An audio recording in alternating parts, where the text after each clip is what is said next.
Hey, it's Drew Neiser here with another Tuesday tip. There's a lot of question and stress on CMOs about how do you set priorities? How do you make sure your team aren't just spinning wheels trying to get so many things done, last minute requests. So what are some of the tricks that CMOs are doing to keep priorities in order? I'm going to start with Amit Pande from, where are you from? From Wrike. Amit, talk to me.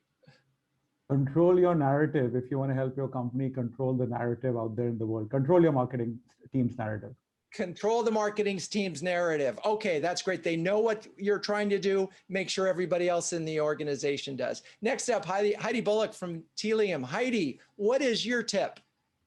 For keeping everybody organized, I really like the process of having OKRs, but the key is really the being operational about it and making sure that everybody's meeting every week and going through them and they stay current and they're not just on a Google Drive somewhere. Okay, so OKRs, keep them current and operationalize them. All right, Ian Howells from Sage Intacct. Ian, what's your tip?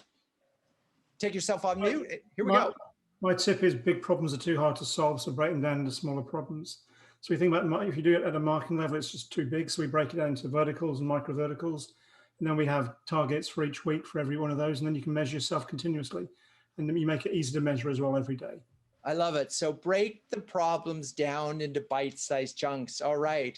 Next up, Grant Johnson from Emburse. What is your tip? Pick your top priorities. Get the rest of the executives to agree with those. And if they have a new idea, say, we'd like to consider that for next quarter. Thank you very much. Yes, exactly. What you really did was a polite no, because we've set the priorities, we've agreed on these priorities, and we can't have new priorities unless they're willing to take something off the list. All right, next up, Tara Robinson from Teamwork. Yeah, so agree with everything said so far. I would just know your goals and know your priorities and then communicate progress. Make sure you bring your team and your company along for the ride on how you're breaking those into chunks, how you're evolving against those goals and the progress that you're making so that you can bring everybody along for that. And I love that tip. I was just reading a leadership thing and really this is a very important moment to remind your team they've got something done because we've all been working virtually and you don't necessarily feel like you're getting stuff done. So that's a great tip. Okay, next up, Johnny Smith from Encompass Health. Johnny, what's your tip? Yes, first thing, know your targets. The second thing, stay focused on those targets.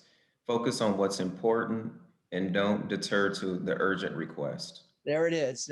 We are avoiding those emergencies. Okay, next up, Bill Strawderman from GS1. Bill, what's your tip? Here's my tip. Over communicate, first of all, with everyone, and then learn to spot the rocks. So rocks, pebbles, sand, go for the rocks all the time. Go for the rocks. That sounds like an EOS kind of a plan there yes. Okay, next up, Lynne Capozzi from, from Acquia. Lynn, what's your tip? Well, I think I agree with everyone. And I'd say, only have top 5 OKRs, measure as you go along. And I love the idea of giving people permission to say no. Give permission to say no. Let's face it, it's not a priority if there's 100 things on the list, so that list has to be small. All right, did I miss anybody? I don't think so. Noreen Allen, please. So I'd say make sure the marketing goals and the marketing priorities ladder up to the overall corporate priorities and objectives. So make sure they tie to the corporate objectives and make sure you're aligned with sales. Make sure what the marketing team is focused on is in alignment with where the sales team is and what they're focused on. Yeah, and that's such a great tip because it doesn't matter if what your priorities aren't important to the organization, they're the wrong priorities. So make sure that these things do have full alignment all the way through from leadership and of course sales. All right, thank you all. Fabulous Tuesday tips. There you have it.